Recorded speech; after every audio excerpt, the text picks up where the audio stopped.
नमस्कार। राधे राधे, हर हर महादेव। मैं आपका आचार्य देव। जिंदगी है, कुछ न कुछ सुलझने आती ही हैं। कितना भी सुलझाइए उलझ जाती है।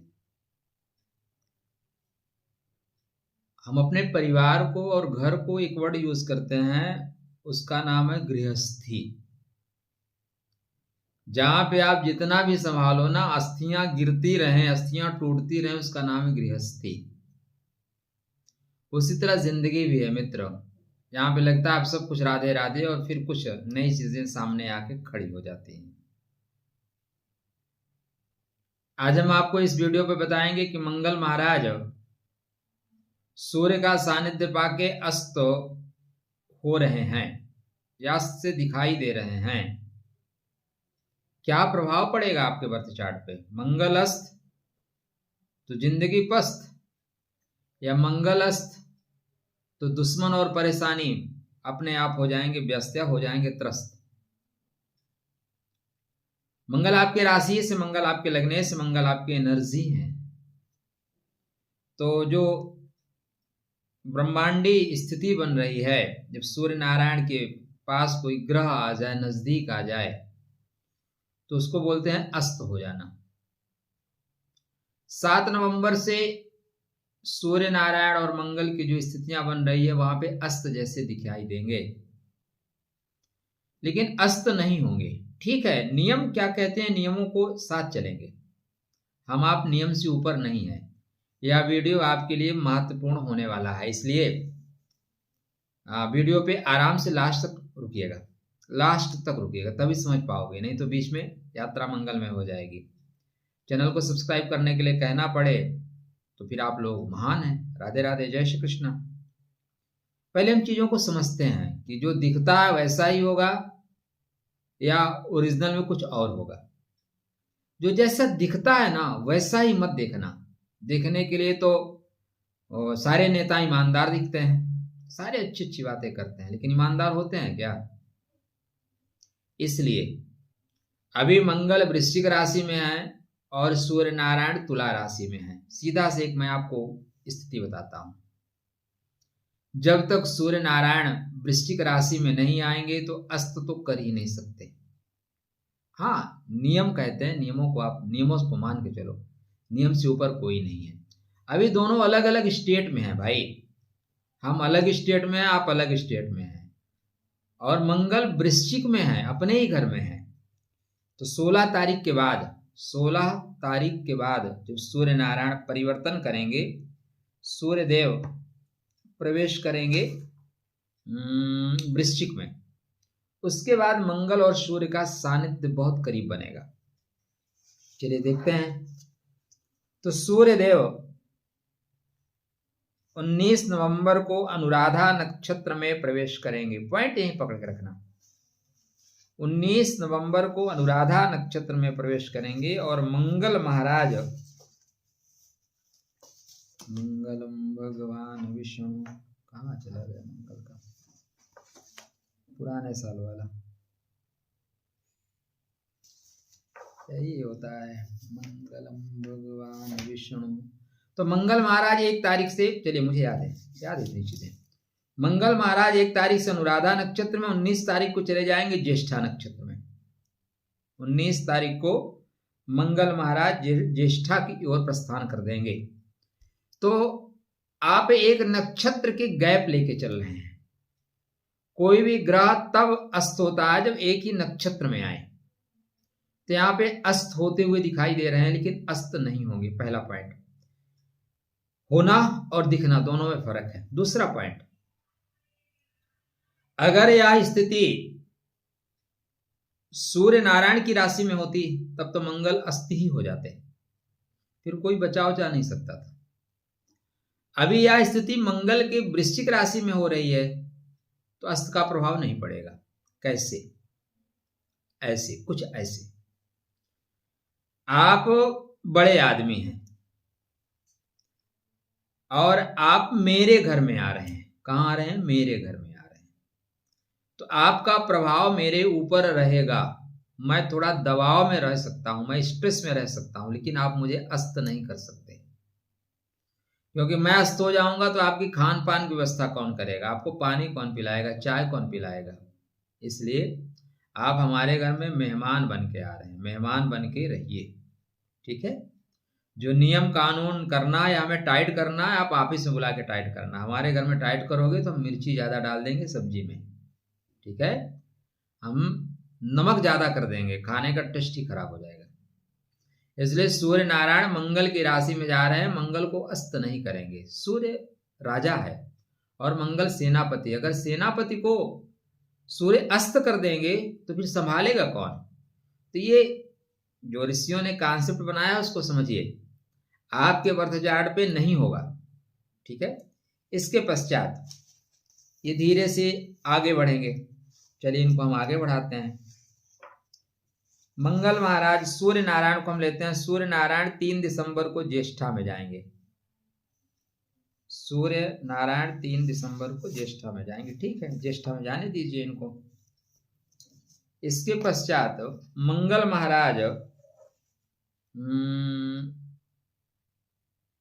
जा रहे हैं ज्येष्ठा में।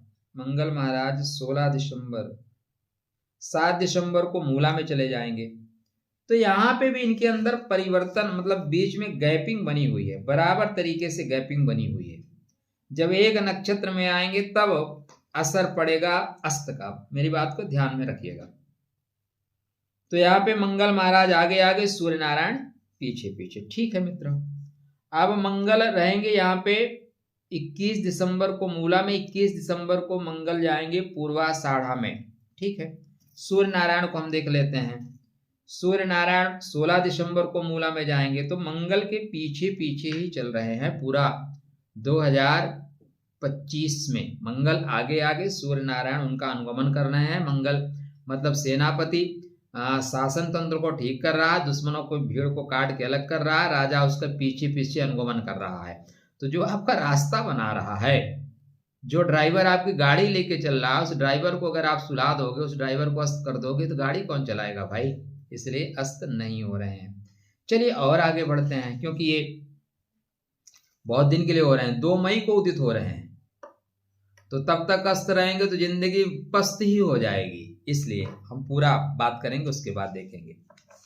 अब नए साल में देखिए तो मंगल महाराज 3 जनवरी को, अच्छा ये 11 जनवरी को उत्तराषाढ़ा में जाएंगे, और सूर्य नारायण भी 11 जनवरी को उत्तराषाढ़ा नक्षत्र में प्रवेश करेंगे। ये स्थिति बनेगी जहां से मंगल अस्त होंगे। ऐसा नहीं अस्त नहीं होंगे, अस्त भी होंगे। अब यहां पे स्थिति वृश्चिक में नहीं बन रही है। उत्तराषाढ़ा, उत्तराषाढ़ा मतलब धनु राशि का परित्याग करके शनि की राशि की ओर प्रस्थान करना।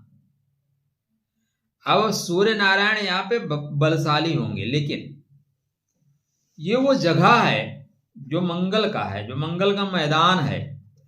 मंगल धनिष्ठा, मंगल यहाँ पे आगे चल के मकर राशि में उच्चता प्राप्त करते हैं। तो जो हमारा खेला का जगह है, जहाँ पे हमारी बैटिंग चलती है, जहाँ हमारी बॉलिंग चलती है, वहां आप आके बहुत नियम वम नहीं बता पाओगे, ठीक है।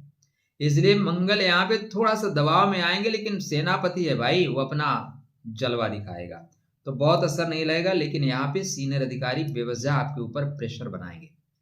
डेट नोट कर ली जाए, आपके लिए है महाराज। इतना डिटेल और अन्यत्र आपको शायद नहीं मिलेगा, शायद नहीं, कंफर्म नहीं मिलेगा। या कोई वीडियो मिलेगा तो मुझे बताइएगा, हम भी उनको देखना चाहेंगे। कौन श्रीमान है जो इतनी मेहनत करते हैं। तो 11 जनवरी से लेके फिर ये मंगल महाराज जा रहे हैं 29 को श्रवण नक्षत्र में, और 24 को ही सूर्य नारायण श्रवण नक्षत्र में चले जाएंगे। 11 जनवरी के बाद राजा आगे सेनापति पीछे। 11 जनवरी तक क्या हो रहा है कि सेनापति आगे आगे, राजा पीछे पीछे। तो 11 जनवरी से लेके 24 जनवरी तक ये पूर्णतः दबाव में रहेंगे, अस्त रहेंगे। अस्त वाला पूरा खेल यहाँ पे दिखाई देगा। 6 फरवरी को सूर्य नारायण धनिष्ठा में जा रहे हैं, और मंगल 15 फरवरी को धनिष्ठा में जाएंगे। तो जैसे धनिष्ठा में मंगल जाएंगे ना, फिर सूर्य के अस्त की बात ही नहीं मानेंगे, बोलेंगे ऐसी की तैसी, राधे राधे, जय श्री कृष्ण। कभी कभी आप देखें सेनापति अगर अपने आप पे आ जाए तो सरकारों को बदल देता है, तख्ता पलट कर देता है। तो यहाँ पे मंगल तख्ता पलट कर देने के मूड में रहेंगे। तो अस्त का जो सर्वाधिक प्रभाव आपके जीवन में पड़ेगा वो 11 फरवरी से पड़ेगा, ठीक है। और कब तक पड़ेगा? 11 जनवरी से 15 फरवरी तक ज्यादा प्रभाव रहेगा। देखने के लिए तो पूरा 6 महीने प्रभाव आप देख सकते हैं, ठीक है, लेकिन इतना प्रभाव नहीं रहेगा। तो बहुत परेशान और बहुत हताश मत होइएगा। तो चलिए, अगर ये इतना प्रभाव पड़ रहा है, असर पड़ रहा है, तो क्या क्या, कहाँ, कब, कैसे, कितना, ये भी तो जान लीजिए। तो मंगल अस्त का मतलब होगा कि थोड़ी एनर्जी आपकी कम होगी। क्या कम होगी? एनर्जी। मंगल आपके लग्नेश है, मंगल आपके राशियश हैं, तो थोड़े से इस समय आपको अंतर्मुखी होने की आवश्यकता है। और गुरुदेव 11 तारीख से ही कह रहे हैं अंतर्मुखी होने के लिए, क्योंकि गुरु अंदर की यात्रा कराना चाहते हैं, आपके अंतर चक्षु को जगाना चाहते हैं। आत्मविश्वास को मत डिगने दीजिएगा। कारण क्या है? सीनियर हो सकता है बकवास करें, तो अपने आत्मविश्वास को बनाए रखिएगा। आपका आत्मविश्वास ही आपकी सफलता का मार्ग प्रशस्त करेगा। दृढ़ रहिएगा, गुप्त रहिएगा, जुझारूपन बना के रखिएगा। थोड़ा सा कार्य विलंब से करिएगा, बहुत जल्दबाजी मत करिएगा। कदम उठाने में झिझक हो सकती है, विलंब होगा तो कोई दिक्कत नहीं है, आज नहीं तो कल आप कर ले जाएंगे। सेकंड हाउस में जब जाएंगे तो आर्थिक रूप से जो लाभ होगा उसमें थोड़ी सी परेशानी आएगी। एक ही चीज का ध्यान रखिएगा, सूर्य मंगल अहम को टकराता है। इसको टकराता है? अहम को। मैं फर्स्ट हाउस में और सेकंड हाउस में, दोनों में टकराएगा। तो दाम्पत्य जीवन में अहम और आक्रोश में आपस में टकराहट हो सकती है। मंगल अस्त होने पे जो संवाद हैं, वाद विवाद से हल नहीं होंगे। मंगल अस्त नहीं होते तो निकालते हैं और बोलते हैं ऐसी की तैसी, ठीक है, पीट पाट के हम ठीक कर देंगे। तो शांति बंदूक की नली से निकलती है जब मंगल मजबूत होते हैं। मंगल अस्त होते हैं तो बातचीत के टेबल पे बैठ के बातचीत के माध्यम से हल निकाला जाता है। यहाँ पे आपको थोड़ा सा रक्तचाप थोड़ा दबाव में आएगा, मतलब बीपी आपका बढ़ेगा। थोड़े से कभी कभी सिर दर्द होगा, इंसान है तो दर्द ही होगा, इसमें कौन सी बड़ी बात है। अग्नि तत्व कमजोर होने से अग्नि तत्व कमजोर नहीं होगा, क्योंकि सूर्य ऑलरेडी दबाव दे रहे हैं। मंगल अस्त किससे हो रहे हैं? सूर्य से। मतलब आपने ट्यूबलाइट लगा रखी है और फिर ट्यूबलाइट आपने छत पे लगा रखी है, अचानक सुबह सूर्य की उस रोशनी आए और मैं बोलूं कि आपकी ट्यूबलाइट की रोशनी खत्म हो गई। ट्यूबलाइट की जरूरत ही नहीं है। सूरज के प्रकाश में ट्यूबलाइट कौन जलाता है भाई? तो जो प्रकाश आपको मंगल से मिलना चाहिए वो प्रकाश सूर्यदेव खुदा स्वतः दे रहे हैं, बोलते हैं कोई टेंशन ही नहीं है। तो मंगल युद्ध के पहले की तैयारी जैसा है। ओम क्राम क्रीम क्रौम सा भौमाय नमः। लाल पुष्प, गुड़ और मसूर, इन तीनों का प्रयोग करें। क्रोध में किसी को कुछ ना कहें, आत्मसंयम बना के रखें और बिल्कुल परेशान मत होइए। मंगल अस्त जैसा कुछ दिन के लिए होगा, अस्त होगा ही नहीं। खुश रहने का, स्वस्थ रहने का, मुस्कुराते रहने का, और कुछ अगर परेशानी लगती है तो हनुमान चालीसा पढ़ते रहने का। जमीन पे आधा 1 घंटा प्रतिदिन बैठने का। मौका मिले तो लाल नंदी को गुड़ और चना खिलाने का। हनुमान जी के जो भक्तगण है उनको केला खिला देने का। भाइयों से संबंध बेहतर रखने का। बजरंग बाण का पाठ प्रतिदिन करने का।